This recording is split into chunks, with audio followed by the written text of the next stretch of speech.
This week on Myth, we're headed to the Philippines for the epic love story of a couple we already met. You'll learn that vines can be a portal to the heavens, just like in Super Mario Bros., that you should listen when the sun tells you no, and how babies are really born. Then, in Gods and Monsters, the crabs will declare war on the ocean.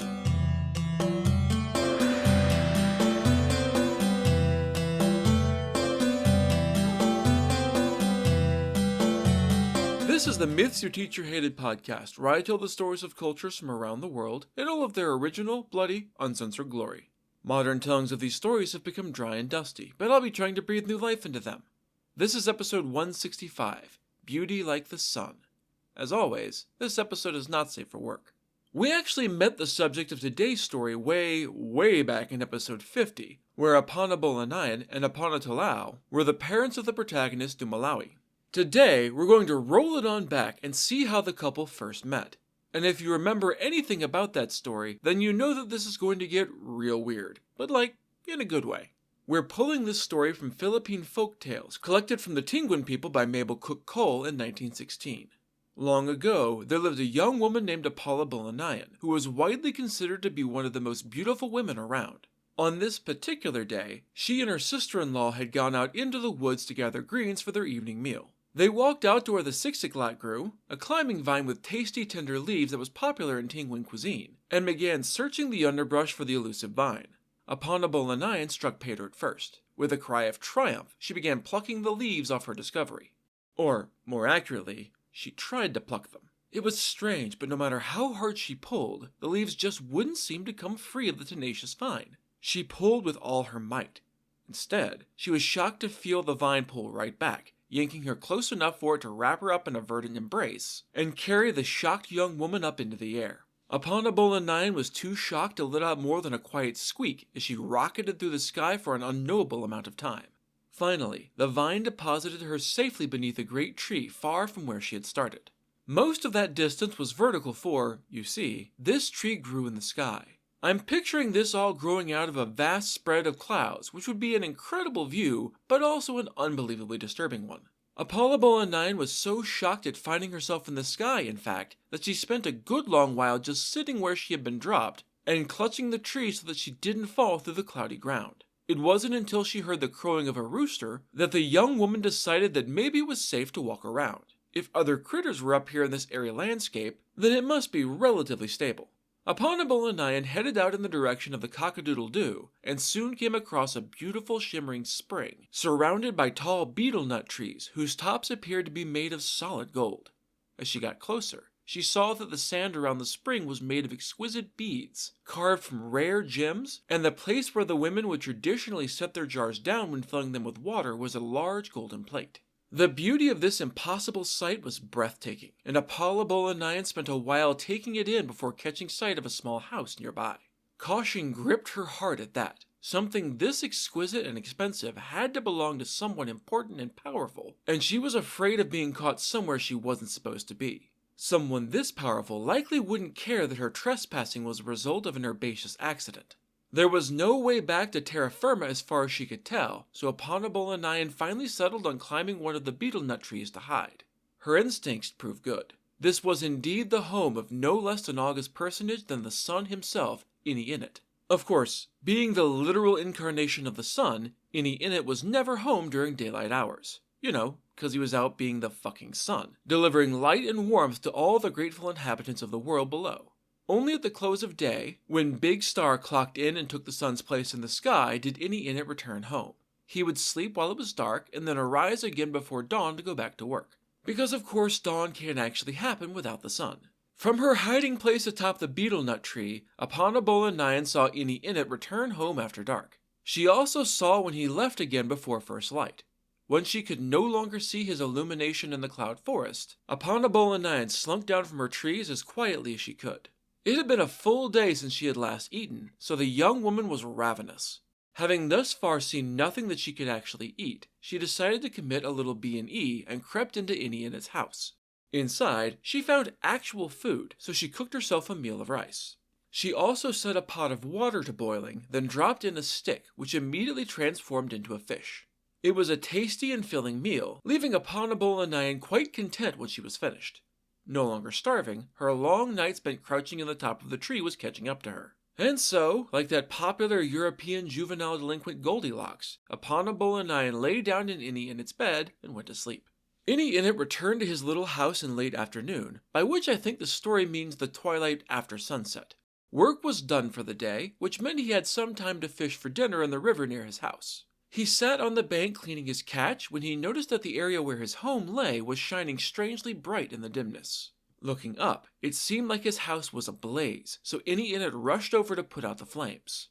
Only, when he reached it, he realized that there were no flames. The house wasn't on fire, it was ablaze with the light of an incredible beauty coming from his bed. It looked at first like a creature made of molten fire lay there, but, after his eyes adjusted to the brilliant illumination, he saw that it was a stunningly beautiful woman fast asleep in bed. Ini Init wasn't sure what to do with all this. Nothing in his life had prepared him for this exceedingly unusual situation.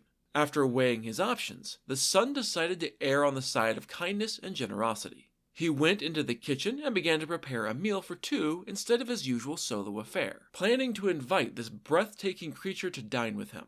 He set a pot of water to boil and began cutting up that afternoon's fish. The bustle awakened Apanabolanayan, who realized with a start that she had way overslept. The owner didn't appear to have noticed her yet, so she slipped out a window and climbed back into the golden beetle nut tree to hide. When the meal was done, Ini Init carried both plates over to serve his guest, but she wasn't there. He'd been so focused on cooking that he hadn't heard her slip away. He called out for her, but Apanabolanayan did not respond from her hiding place in the tree. Dejected, Ini Init sat down with both plates, and ate alone, that was a much more depressing affair than it usually was. Once he had finished and cleaned up, he went to the bed that had so recently held that radiantly beautiful woman and tried to get some sleep, but it was futile. His mind couldn't stop racing around questions about who the mysterious woman had been, why she had come, and where she had gone. He tossed and turned restlessly throughout the night, but he still arose as crack of dawn early as usual, and set out to illuminate the sky. It was his duty, and he was a faithful incarnation of a natural phenomenon. Once Ini Init was gone for the day, Apanabolanayan climbed back down and entered the house again. She cooked a meal for herself again, but this time she made extra as a thank you to her unwitting host. As the end of the day neared, she finished the rice and fish she had made for Ini Init and left it gently cooking to be ready in time for the sun to find before climbing back into her arboreal hiding spot. When Ini Init returned home at his usual hour in the late afternoon, he was surprised to find dinner already cooking over the fire and almost done. It was the damnedest thing. As far as he could tell, someone had broken into his home and, instead of stealing anything, had made him a meal instead. There was no sense in letting good food go to waste, so he sat down and ate what turned out to be an expertly prepared meal. After eating, he took a little constitutional to clear his head. He thought over the situation as he walked in the fresh air. I wonder if it was that lovely young woman who seemed to be made of living fire. I wonder if she'll come back. If she does, maybe I should try to catch her in the act. He spent another restless night trying in vain to get good sleep before hurrying off to his job in the sky. As the end of his shift neared, he called out to Big Star. Hurry the fuck up, Star. I've got to get home as early as possible today for reasons I don't have time to explain. The two of them had a good working relationship, so Big Star took the son's urgency in stride and swapped out a little bit early. Ini Init raced home and was gratified to find that it blazed with that radiant beauty. The young woman was clearly still here. The son crept inside quietly and climbed the ladder slowly and stealthily. Reaching the top unnoticed, he leapt inside and slammed the door shut behind him. Apanabolanayan, who was in the middle of cooking another meal of appreciation, jumped in fear and anger at being so abruptly discovered. Ini Init hurried to calm her, promising that he wasn't angry and she wasn't in any trouble. He just wanted to meet the person who had cooked such a delectable meal for him. As a gesture of goodwill, he produced some of the golden beetle nuts for them to chew. It turned out that not only were they edible, they were quite tasty. They chewed together and talked through the night, sharing their names and a greeting. Apanabolanayan then served out the meal she had made, and they ate together, talking through the night and getting acquainted. Now that her presence wasn't a crime, Apanabolanayan and Ini Init ate together every night. They quite liked each other, and so it wasn't long before the two of them got married. No idea if her family was invited or if either of them was able to return to the earth to visit. Being the son, it's entirely possible that Ini Init can't take her back without scorching everything like Phaeton did in episode 72J. Every morning, Ini went to shine in the sky, and every evening he returned home to his wife, who had made dinner for them both. This was all well and good, except for the fact that Ini had no idea where most of this food was coming from. Sure, he often caught a nice fish after work, but his lovely wife always refused to cook it. The story gives no explanation for her refusal. Maybe she just thought it was gross. Or maybe it was just a shit ton more work than a magical stick. Overcome with curiosity, he stayed in the kitchen one day to watch Apanabolanayan cook. He was understandably confused when she set aside the lovely fish he had brought home and instead dropped a stick in the boiling water. With all the love and respect in the world, my love, what the actual fuck? Why are you cooking a stick? Apanabolanayan looked at Ini like he was speaking gibberish. What do you mean, why? So we can have fish for dinner, obviously. He raised a skeptical eyebrow. My love, if you cook that damn stick for a month, it will still not be soft and tender. You know that I have an actual fish that I caught in the river just today, right? Won't it be easier to get fish from, a fucking fish than a stick? Apanabolanayan only laughed at this absurdity, which isn't actually all that absurd, and kept right on cooking. When everything was ready, she took the lid off the pot to reveal that it was full of well-cooked fish. Ini was floored. To be fair, I would be flabbergasted too. He checked in with her as she was cooking the next few nights and saw that she always cooked the stick, somehow generating fish. Even stranger, no matter how much she cooked her stick, it never got any smaller. The fish were just appearing ex nihilo, which was weird even for a personification of a natural phenomenon. After a few nights of this, Ini asked again, with more concern and less skepticism, why she insisted on cooking with the stick instead of the fish he brought home. Do you know of the woman on Earth who has magical powers and the ability to change things, O husband mine? I have heard the stories, yes. And so it seems that you have your own great and mysterious powers, my love. Just so. Now you don't have to keep asking why I use the stick instead of the fish. Which is still not really an answer. Just because you have magical power doesn't automatically make using them the default. Is her transformation magic just easier and neater than cooking with actual fish? I'm sure there's a good reason. I just wish the story gave it to us a little clearer. Ini was less frustrated by this non-answer answer and moved on. One night, not long after this conversation, Apanabolanayan told her husband that she had a favor to ask. I've been thinking as I watch you sail across the sky each day. I want to go with you tomorrow to illuminate the world below. Ini shook his head emphatically. That is a very bad idea.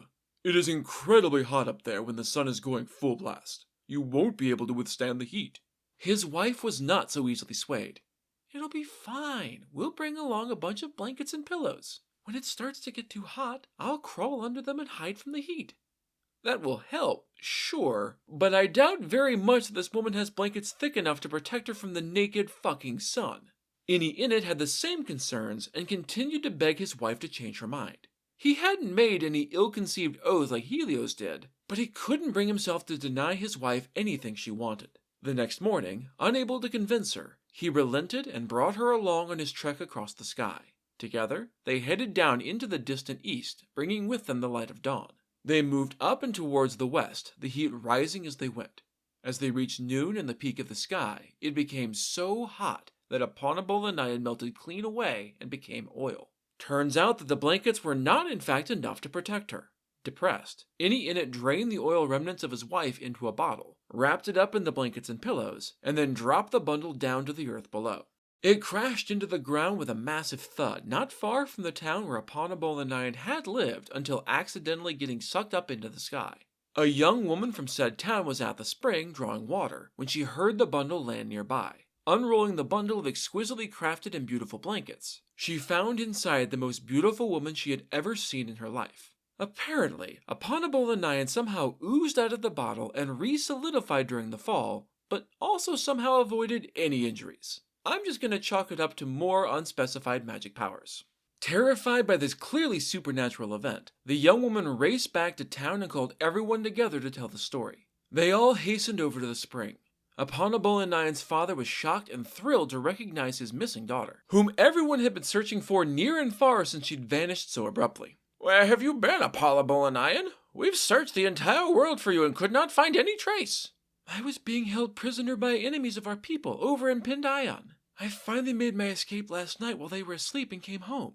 This is not at all what happened and, from context, I suspect that Apanabolanayan is trying to avoid word getting around that she's married to the sun because people are very judgmental of shit like that. She does really love her husband, and I don't think that the stunt with the chariot of the sun was an escape attempt, just a bit of hubris.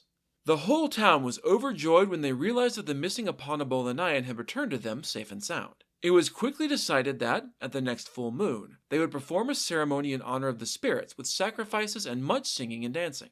All of the young women's relatives who had been mourning her loss would be invited to celebrate her return. The first step in the prep was, of course, to begin pounding out the rice that would be needed for the feasting. While they were thus busy, Apanabolanayan asked her mother to prick her pinky finger, which was unbearably itchy. To everyone's surprise, when her little finger was pricked, out popped a healthy baby boy. Even in this mythological version of society, this was very much not normal. What's more, people couldn't help but notice that this particular baby grew at a staggering rate. He seemed to shoot up like a weed every time he was bathed. In no time at all, he was walking and talking. It was all more than enough to make people suspect that something supernatural was going on here. People began to badger Apanabolanayan about just who the baby's father was. She would say nothing except that he was her husband's son, but no one knew who Apanabolanayan's husband was either. Partly the people were prying into her business for the sake of curiosity, but it was also partly practical. It would have been a huge insult not to invite the husband to this great celebration, which was hard to do when you didn't know who the fuck he was. Since Apanabolanayan refused to say, the party planners eventually decided to just invite everyone in the whole goddamned world. That way, the father couldn't possibly be accidentally left off the guest list. They sent out for betel nuts covered in gold. When ripe, these nuts grow a golden husk and were traditionally sent as formal invitations to events. Once the nuts were oiled up and glistening to be properly presentable, the nuts were ordered to go forth and visit every town to compel everyone in the world to come to the ceremony. I want to be very clear here. I didn't say that messengers are being sent out with betel nuts. The nuts themselves are apparently sentient enough to be their own messengers. Oh, and don't take no for an answer. If anyone tries to refuse your invitation, burrow into their knee and grow there. As an introvert who does not want to be invited to random events for people I don't know, I do not support or condone this action. Anywho, the betel nuts departed to do as they were bid. Soon enough, guests began to arrive from all over. The locals watched each new arrival for any sign of recognition from them, or from Apanabolanayan in the hopes of spotting her secret husband, but no one seemed especially suspicious. It was deeply frustrating. In a surprisingly short time, everyone in the entire world had arrived, but no husband had been identified. They were troubled by this clearly impossible turn of events. Like, sure, a baby could be born from a pricked finger, fine, but he still has to have a dad. I mean, they're right, but that's still a leap of logic I wouldn't be as confident about given all the supernatural bullshit that's going on. The people were concerned that the baby's father would be insulted if he wasn't invited, and it sure seemed like they had somehow missed him despite inviting literally everyone on the face of the earth. They went to Alakotan, an old wise woman who could speak to the spirits. They begged her to use her gifts to discover what town the betel nut invitations had missed. Alakotan consulted with her spirit companions and received an answer. You invited everyone on the earth, but you missed any in it because he doesn't live on the earth. He lives above it, in the sky. Send a betel nut to him specifically. It is entirely possible that he is the mysterious husband of Apanabolanayan. My spirits say that a six-lot vine carried her up to the heavens before she disappeared. I have no idea how, but the little betel nut somehow made its way up to the sky where any in it lived. Good morning, O glorious sun. I have come to summon you to a ceremony which the parents of Apanabolanayan are holding for the spirits, and thanks for her miraculous return. Any in it shook his head. I'm not really in the mood for a celebration, especially that one. I'm not going, thanks anyway. The betel nut managed to look both irritated and officious. I have been instructed to insist on your attendance. If you refuse again, I'll grow on your head. It was a peculiar threat, and one that any in it didn't entirely understand, but that didn't change his opinion. Do what you gotta do, betel nut. I'm not going. Quick as a wink, the nut leapt onto any in its head and began to burrow there in some truly awful body horror nonsense. It erupted from Sun's head into a towering tree in a shockingly short time. In fact, it soon became so tall and heavy that any in it could no longer support the weight. He collapsed to the floor in great pain. You're crushing me, little nut. Go and grow on my pig. I don't know if this is meant as an insult or an instruction, but the beetle nut, who didn't exactly have a brain, took it as the latter. It leapt off of Sun's head and onto the pigs. Unfortunately, the poor porker wasn't any more able to bear the weight than his owner had been, and he too collapsed, squealing in obvious distress.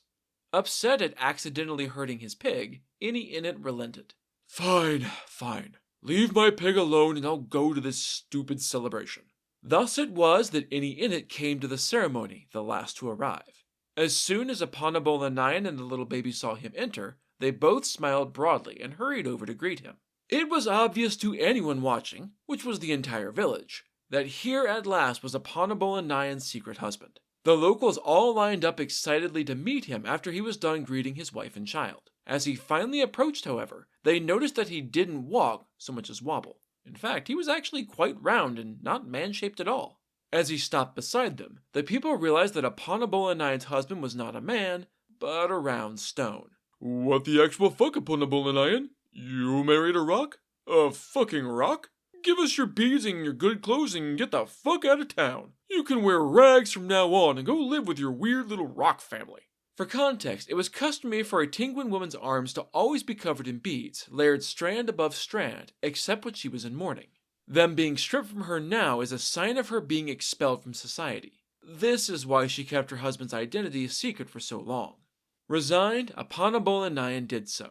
She stripped off her beads and changed into old, worn rags that were brought out for her. Together with Innie Innit and her son, she set out for her home in the sky. When they arrived back at their comfortable little cabin on the river, the stone once more became the handsome man she loved. Those assholes down on Earth were simply too close-minded to see the sun for what he was. The three of them lived there together and were very happy. Still, the way that his wife had been treated irked Innie Innit. He didn't want her to lose her entire family and village because of him. At the next full moon, we will host our own ceremony for the spirits. We'll invite your people, and I will pay your dowry to your mother and father, as is tradition. This was an incredibly thoughtful gesture, and it moved Apanabolanayan to happy tears. They used their magic to create their own village with many neighbors to help them pound out the rice for the feast, as well as to construct a proper spirit house. That done, they collected their own golden beetle nuts to send out invitations that were actually summons. Apanabolanayan's father didn't want to go and see his lovely daughter marry a goddamned rock, but the beetle nut threatened to grow on his knee if he didn't. With a long-suffering sigh, he agreed to go and called for the rest of the town to come along with him. Everyone washed their clothes and styled their hair, wanting to look their best for a spirit celebration, however ridiculous their rocky host might be. When they arrived at the house in the sky, though, they were shocked to find that the stone was in fact an incredibly handsome man. All the guests chewed beetle nuts, which had been infused with magic to allow them to see who this mystery man was. They were surprised to find that this young man was in fact none other than the son of a couple from Apanabolanayan's own village. A young man who had vanished long ago and all had thought long dead. I don't know if Innie Innit is actually this missing young man, or if the magic beetle nuts are just transforming him into this guy so that everyone will accept him, his wife, and his child back into polite society, but I'm leaning towards the latter. It would just be too weird and coincidental even for a myth for the son to somehow be this missing mortal kid, who is definitely not older than the sun. They renamed the son Apanatalau, the name we met him with back in episode 50, and everyone rejoiced at the miraculous return of another young person from the village thought dead and gone. His parents were only too happy to pay Apanabolanayan's dowry, enough valuable jars to fill the spirit house 9 times over. Everyone got down to the business of partying, dancing, and feasting, and generally making merry for a full month. When the guests all finally returned home, Apanabolanayan and Innie Innit went with them to live on the earth. Which raises the question of who's driving the sun across the sky now. Is Big Star just pulling double duty? There are lots of stories centering around Apanabolanayan that may or may not be the same woman. Often she is married to Opanatalau, but just as often she is instead married to a man named Gawagawan. We'll have to revisit the Philippines at some point in the future to get one of their stories, but for now, it's time for Gods and Monsters. This is a segment where I get into a little more detail about the personalities and history of one of the gods or monsters from this week's pantheon that was not discussed in the main story. This week's epic conflict is the Battle of the Crabs. This story also comes from Philippine folk tales collected from the Tingwin people by Mabel Cook Cole in 1916. One day, the land crabs all got together for a meeting.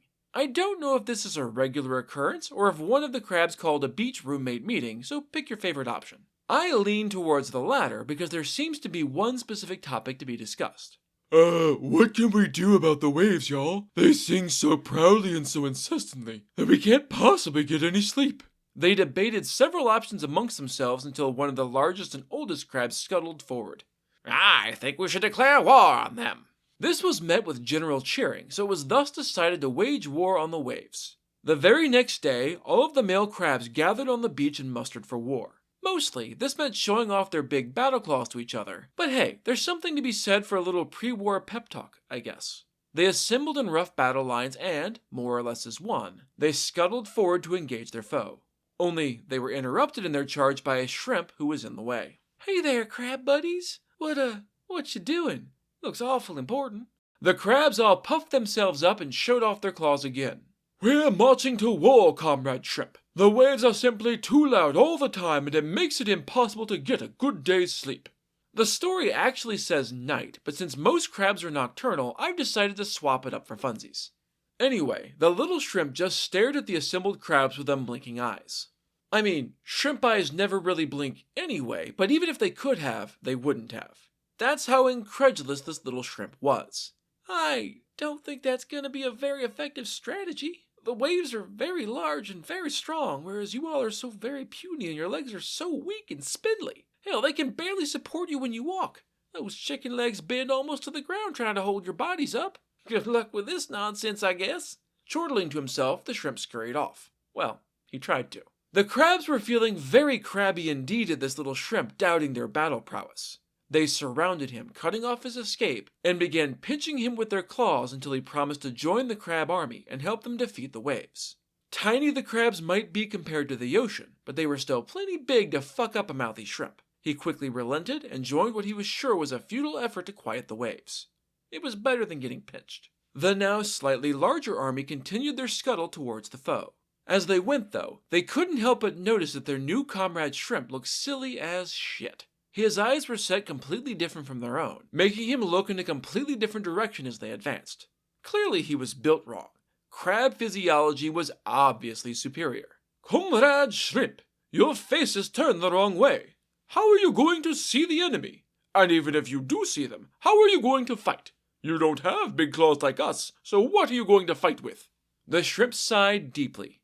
He didn't even want to be here. My weapon is a spear on my head and my eyes are just fine, thanks. Just then, the shrimp noticed an enormous wave washing along the beach and headed right for them. He fled, not caring if the crabs tried to pinch him again. As for said crabs, their eyes were all facing the shore, so they didn't see the wave coming. It crashed down over them, dragging every last one of them deep into the sea. These were land crabs, so they couldn't handle being dropped into the deep ocean, and they all drowned. As the day wore on and the crab warriors didn't return victorious, the crab wives became concerned. They gathered into their own army and scuttled down to the beach to join what was clearly an epic battle for the ages. They followed the tracks left by the male crabs down to the shore, but lost them at the water's edge. No sooner had they reached the place where their husbands had been massacred than another wave swamped the remaining crabs and dragged them to a similar watery grave. Crabs lay eggs, and so, sometime later, these hatched and thousands of little crabs appeared on the shore. The shrimp took pity on them. Hey, it wasn't the kids' fault that their parents had been assholes, and told them the story of what had happened. Baby crabs don't really need much in the way of raising, so they grew up healthy but with a terrible knowledge of their parents' suicidal charge toward the waves. Even today, you'll often see little crabs charging towards the ocean to avenge their parents, only for their courage to fail and send them scuttling away to safety again. Back and forth they go, living neither on dry land as their ancestors did, nor in the ocean proper as other crabs do. No, they are cursed to spend their lives on the shore where their parents died. Every high tide, the waves rise up and crash over the tiny crabs, trying still to dash them to pieces. After all, the war technically never ended. That's it for this episode of Myths Your Teacher Hated. Keep up with new episodes on our Facebook page, on iTunes, on TuneIn, on Verbal, and on Spotify. Or you can follow us on Instagram as Myths Your Teacher Hated Pod, on Tumblr as Myths Your Teacher Hated, and on Blue Sky as Myths Podcast. You can also find news and episodes on our website at mythsyourteacherhated.com. If you have any questions, any gods or monsters you want to learn about, or any ideas for future stories that you'd like to hear, feel free to drop me a line. I'm trying to pull as much material from as many different cultures as possible, but there are all sorts of stories I've never heard, so suggestions are appreciated. The theme music is by Tiny Cheese Puff. I've finally launched a brand new podcast that I've been working on for a while. It's an actual play tabletop role-playing game show using a variety of systems to tell short arcs, roughly 3 to 5 episodes per story, influenced by some of our favorite classic cartoons. The first story of this new show, Saturday Morning Roleplay, will be the Recyclors, a mixture of the Transformers and Captain Planet, using the Cartoon Action Hour system. The first episode should have already dropped by the time this episode airs, so you can find it on Facebook at Saturday Morning RPG or your favorite podcatcher. Check it out. Next time, we'll head back to ancient Korea, back when tigers used to smoke. You'll see that you should always make sure you have the right man before you kill him, that the King of Hell's kids have lucrative but mundane jobs, and that most are not worthy to actually speak to the king. Then, in Gods and Monsters, a hungry tiger will watch a mother desperately try to quiet her crying baby. That's all for now. Thanks for listening.